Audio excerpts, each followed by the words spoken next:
Here with tonight's undercard winner, Miguel Flores, El Michoacano. El Michoacano from Houston, Texas.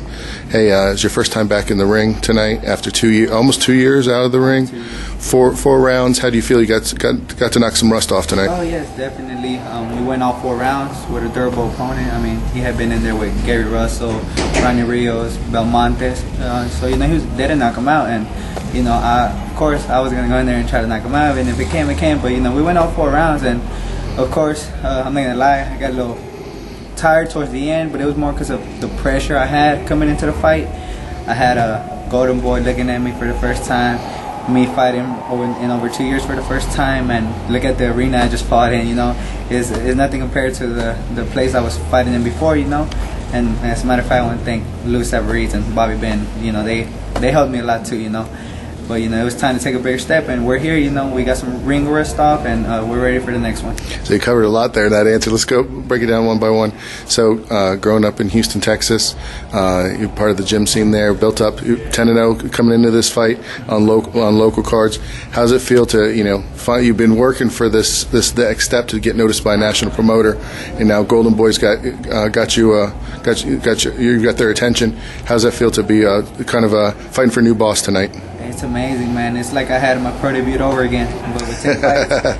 A lot of Olympians, they had the opportunity to get signed off right after amateurs, man. But some of us, I know a lot of fighters in the gym, we had to work hard for it, and we've been working hard. Even though I've been out the ring for more than over a year, I've been sparring. Rocky Juarez, Tremaine Williams, they've all helped me, and we kept the ring rust a little, like. That way I wasn't, like you said, I got a little stood in there a little bit later on in the fight, but try to give the people a good show. How you feel physically after the fight? So you've had some hand issues in the past. How you feeling? Actually, thank God, man. My hands, they held out pretty good. This one's a little swollen, but I don't think with some ice it'll come down. But man, my hands felt good. We worked on the gym, wrapping my hands up, covering the knuckle part, because that swells up, man. My hands are good. Feel good, maybe get a few days of rest, and we'll be back in there. You're obviously proud of your Mexican heritage. Caneo's on this show. It's a big fight for Mexican boxing fans. Up to 40,000 people are talking about being here tonight. How's it feel to be fighting on such a grand stage? It's amazing, man. It's a great honor for me to be part of Canelo Trout. Trout's an amazing fighter himself. I'm Mexican, and I'm rooting for him, and I think he's gonna come away with the victory. Well, Trout's been kind of part of your stable coming up in the Houston boxing scene. Trout's kind of related to it, similar. Yeah, well, circles. Bobby Ben, we used to train at his gym, and he works with Trout. So we're always rooting we keep with a circle, and we always root who's ever in it. I know Canelo. Don't get me wrong, Canelo's a great fighter, and I think it's a 50-50 chance. But I'm going with Trout. So you got to see Austin kind of develop ever since the amateurs and fight locally a lot, and probably seen him in the gym quite a lot. So everyone in Houston knew about Austin, but I'm sure you're pretty proud he's made it to this opportunity. Yeah, of course, man. A lot of fans really don't know who Trout is. They think Canelo's gonna have a walk in the park, man, but they need to watch out because Trout's a slick, long southpaw, and I'm sure he's gonna give him some trouble. Okay. I can remember when your brother fought here at the Alamo Dome. This was the Manny Pacquiao undercard, wasn't it? It was about 2003, 2004, 5, right around there. Yeah. And fought Bernabe Concepcion in an absolute war, a great fight. You remember that fight, and what do you remember about that fight? Yes, I remember a lot about that fight. Coming in, I had flashbacks where we walked through. I remember seeing Jorge Arce right there. I remember seeing Pacquiao.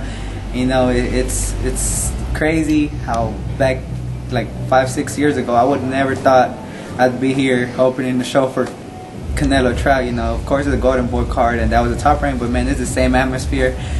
So many, Pacquiao fought that day, Jorge Solis, which he was a Mexican, and a lot of people were hoping for Solis to beat Pacquiao, and there was a lot of Mexicans then.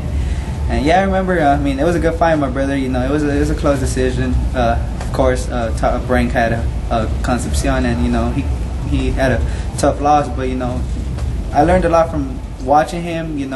I kind of know what it feels like to be already at this stage. How old are you? 20. how old was I then? Yeah. I was probably about 16, 15, around that age. You know, I would have never thought I was going to fight here. And just talk a little bit. You fight in memory of your brother, I'm sure. You think about him every day. Of course, man. Every night before going to sleep, I make sure to thank him for blessing me, for letting me go another day at the gym. And, you know, I always tell him if something's not going to go right, just don't let me fight. And, you know, maybe that was the reason. And, you know, finally he let me fight. And, you know, we're here. And, you know, I always do everything with him on my mind. As y'all can see, I always have him on my shirts and stuff, you know, my brother. I mean, when I work out, it's like I'm working out for both of us, man. Awesome. All right, man, congratulations. Looking forward to seeing you on more Golden Boy shows and seeing your career development. All right, man. Thank you. Keep it up. Thank you.